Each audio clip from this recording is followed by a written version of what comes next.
Assalamualaikum warahmatullahi wabarakatuh. Apa kabar semuanya, kakak-kakak kelas 9 yang sebentar lagi akan menjalani ujian akhir ya untuk kelulusan. Semoga sukses ya. Baiklah, sebelum kita closing di bab terakhir, kita masuk dulu ke bab 4 tentang kehidupan organisme tanah.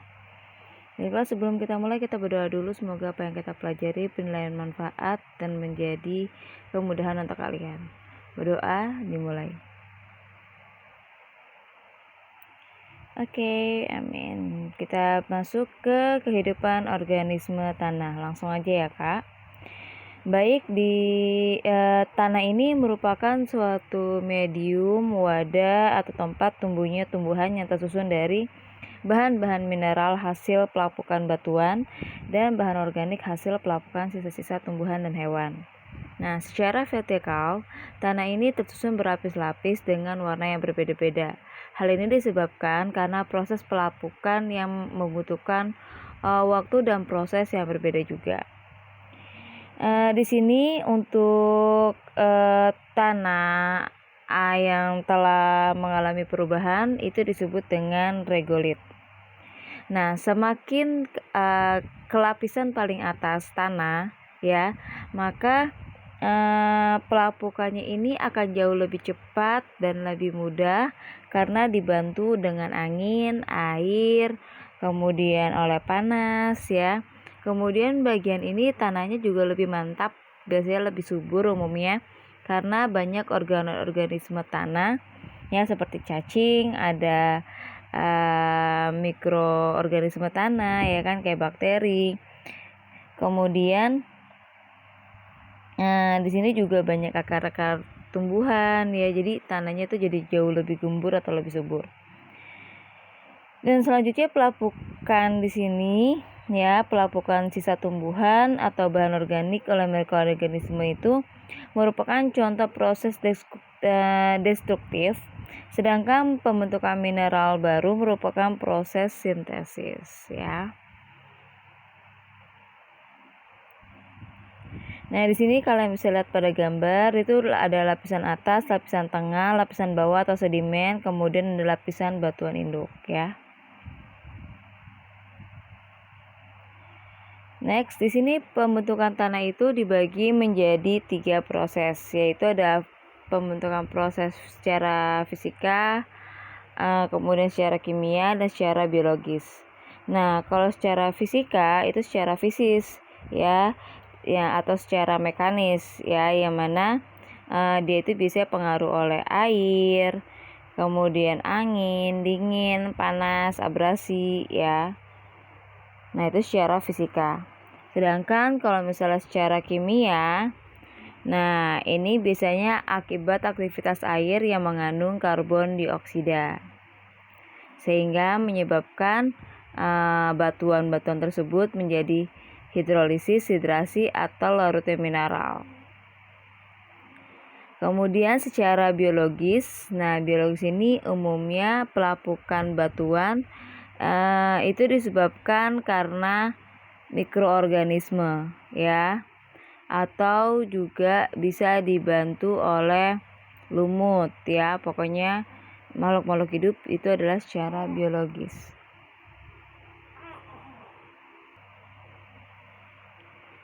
Oke, selanjutnya faktor yang mempengaruhi pelapukan tanah.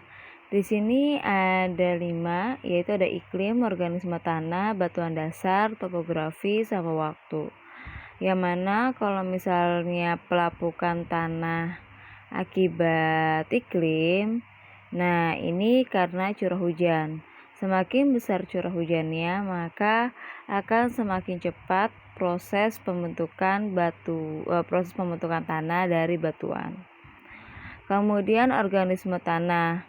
Nah, organisme tanah ini dia itu juga sangat-sangat berperan dalam menghasilkan bahan organik, mengatur asam basa tanah, peredaran unsur hara, serta memantapkan struktur tanah jadi jauh lebih subur. Kemudian ada juga batuan dasar yang mana telah mengalami perubahan susunan kimia dan mineral menentukan proses pelapukan dan vegetasi yang hidup di atasnya. Misalnya batuan kapur di daerah yang lembab, dia menghambat keasaman tanah sehingga tumbuhan yang tumbuh di batu kapur dia memiliki kandungan kation logam atau basa relatif tinggi. Kemudian ada juga topografi, ya. Topografi ini dia adalah bentuk permukaan tanah, bisa datar atau bergelombang. Nah, semakin daerahnya semakin datar, maka pergerakan air di dalam tanah itu semakin lambat atau semakin kecil dibandingkan tanah yang bergelombang. Yang terakhir adalah waktu, di mana lapisan tanah yang paling bawah itu akan lebih lama, membutuhkan waktu lebih lama untuk dia mengalami proses pelapukan atau penghancuran batuannya. Sedangkan lapisan tanah yang paling atas itu akan jauh lebih cepat waktu proses penghancurannya. Selanjutnya adalah organisme tanah. Yang mana organisme tanah ini atau disebut juga dengan biota tanah itu merupakan makhluk hidup, mau hewan ataupun tumbuhan yang seluruh atau sebagian dari fase hidupnya berada dalam sistem tanah. Organisme tanah di sini dia umumnya berada di lapisan paling atas tanah, yang mana kurang lebih sekitar 10 cm di bawah permukaan tanah. Nah, di sini untuk organisme tanah itu sendiri, dia itu sangat berpengaruh terhadap produktivitas dan daya dukung tanah. Aktivitas biologis yang dilakukan oleh organisme tanah ini dia dapat mempengaruhi kesuburan tanah dan kegeburan tanah. Namun tetap ada juga ya, meskipun gak semuanya, sebagian kecil lah dari aktivitas biologis mikroorganisme tanah itu juga ada yang berpengaruh negatif ya, atau merugikan makhluk hidup lainnya. Misalnya organisme tersebut bisa mengakibatkan penyakit pada suatu tanaman ataupun hewan peliharaan. Nah, di sini kamu bisa lihat pada gambar ada beberapa makhluk hidup ya, organisme tanah yang hidup di dalam tanah. Itu kamu lihat ada cacing tanah, kemudian ada siput ya, kemudian ada macam-macam serangga, ada jamur juga ada mikroorganisme ya, jadi banyak banget. Untuk organisme tanah itu sendiri dia berfungsi sebagai pengurai atau dekomposisi, yang mana bahan-bahan organik yang berasal dari sisa makhluk hidup ya nanti dia akan diuraikan menjadi tanah. Kemudian kalian bisa lihat sendiri di sini ya,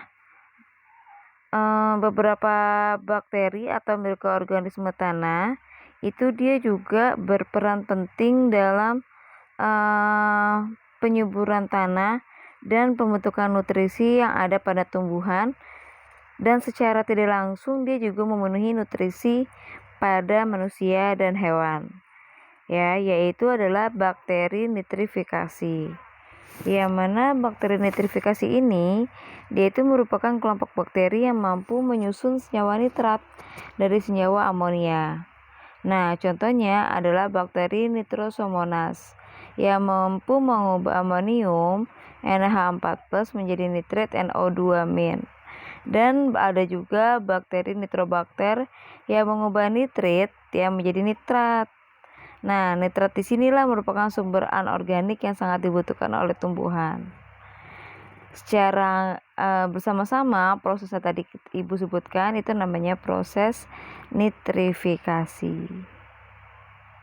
Selain ada mikroorganisme tanah ya, tadi ada Nitrosomonas, ada Nitrobakter ya. Nah, ada juga bakteri yang namanya adalah Mycorrhiza. Nah, Mycorrhiza ini merupakan penyebutan dari jamur yang bekerja sama dengan akar tanaman. Nah, jamur ini dia bisa meningkatkan kemampuannya dalam jamur ini ngebantu akar dia dalam meningkatkan kemampuannya dalam menyerap unsur hara, nah berupa fosfor, sehingga tanaman menjadi lebih subur. Nah, selain itu, beberapa organisme tanah dia juga memiliki kemampuan dalam menyerap polutan dalam tanah, ya. Contohnya adalah pengurai dari herbisida.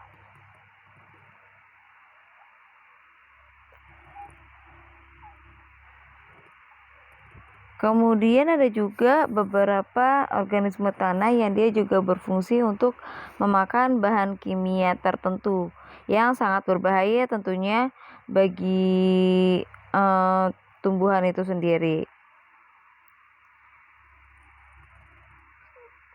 Dan di sini banyak juga organisme lain yang paling penting ya, umumnya yang paling sering kita mudah diamatin adalah cacing tanah ya.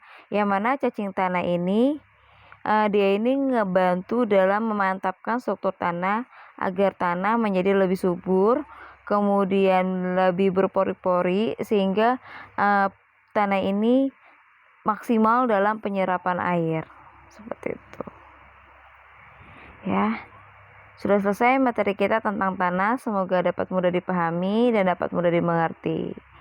Alhamdulillahirrahmanirrahim. Assalamualaikum warahmatullahi wabarakatuh.